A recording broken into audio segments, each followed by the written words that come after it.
What if something invisible has been influencing your results this entire time?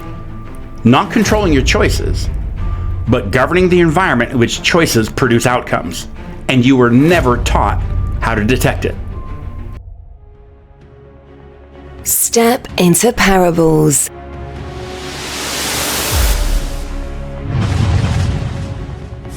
The method, the message, the mandate. Where parables of the natural reveal the master plan for your life. Deep beneath the Antarctic ice, more than a mile below the surface, sits one of the most fascinating structures ever constructed by man. It's called the Ice Cube Neutrino Observatory. Go ahead and look it up. Scientists placed thousands of spherical sensors suspended in a vast frozen grid at that depth in complete and total darkness. No sunlight, no noise, no interference. And why? Because scientists are attempting to detect something that almost never interacts with the natural world. They're called neutrinos, subatomic particles. These are particles that are so small, so elusive, that trillions pass through your body every second, and you don't feel a single one of them. They pass through mountains, they pass through oceans, they pass through the entire planet, as if matter barely existed. But here's the question that emerges. If something is so consistently present, but never perceived, is it absent?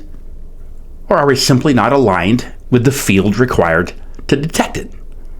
You see, scientists have now discovered something very profound. If you want to see the invisible, you don't chase it. You position yourself for it. You see, they didn't pursue neutrinos across the Earth. Instead, what they did is they built an environment capable of detecting them. They found the quietest place on Earth that they possibly could. They removed all interference. They established depth, and they created alignment. And then they waited. Not passively, positioned. Positioned for interaction to reveal itself. Because when a neutrino finally interacts with the ice, it'll produce a flash, a brief trace, leaving evidence that something invisible has passed through the field. Now consider the words of Jesus in Luke 17:20 through 21.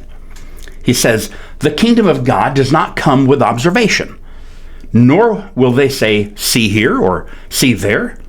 For indeed, the kingdom of God is within you." That word within you, Greek word entos, it means inside, in the midst of, or within the domain. So the kingdom is not described as something that's going to arrive. It is described as something that is already present. But it does not come with observation. You see, observation implies that there can be an external tracking of it through natural faculties. In other words, the kingdom cannot be detected with natural instrumentation. Access to the kingdom was never the barrier. Perception was.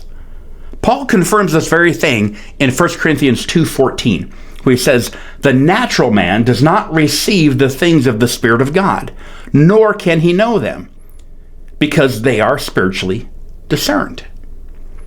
Now that word discerned there means to examine or to investigate through a higher faculty of perception. You see, now the pattern that we're seeing here is becoming very unmistakable. Neutrinos are always present, yet detectable only within the proper field conditions. Likewise, the kingdom of God is always present, yet perceptible only through alignment with the Spirit. You see, scientists built sensors, but the king formed sons trained to govern.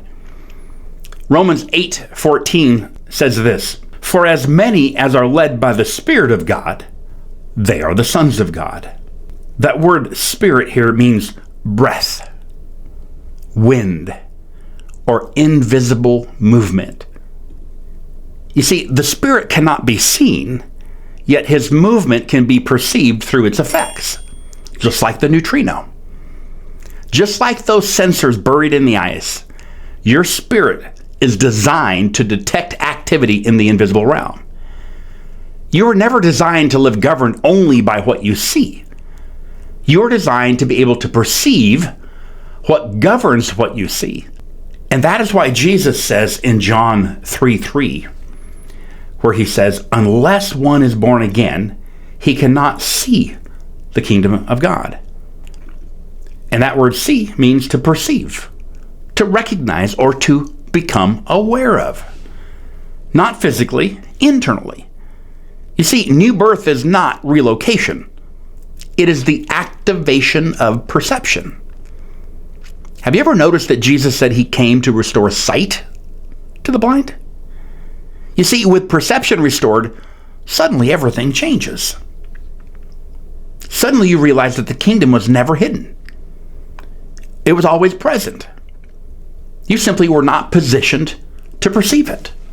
Let me bring it together for you like this. The kingdom of God is like a hidden current moving through all creation, constantly present, life-giving, and governing, yet only revealed to those who are positioned in alignment to perceive it. And those who are aligned with the field begin to recognize its movement and respond to its direction, manifest its reality in the visible world. I want you to say this over your life with me. Say, Father, I thank you that your kingdom is within me and that I am positioned to perceive what you have already established. I thank you that I am spiritually discerning of your word. Thank you that I'm a son led by your spirit and that your invisible movement is very clear within me. I thank you that I see with clarity and that I recognize the kingdom that has always been present in my life and around my life. My friends, it's so important that we understand that this was never about religion. The entire message that Jesus came was about this kingdom that operates as a governing field of reality. It was always about you being restored to authority within it, giving you the ability to rule your world by your word and your actions. That is what you were called for. You're not created to survive. You're created to reign and rule right now in this life.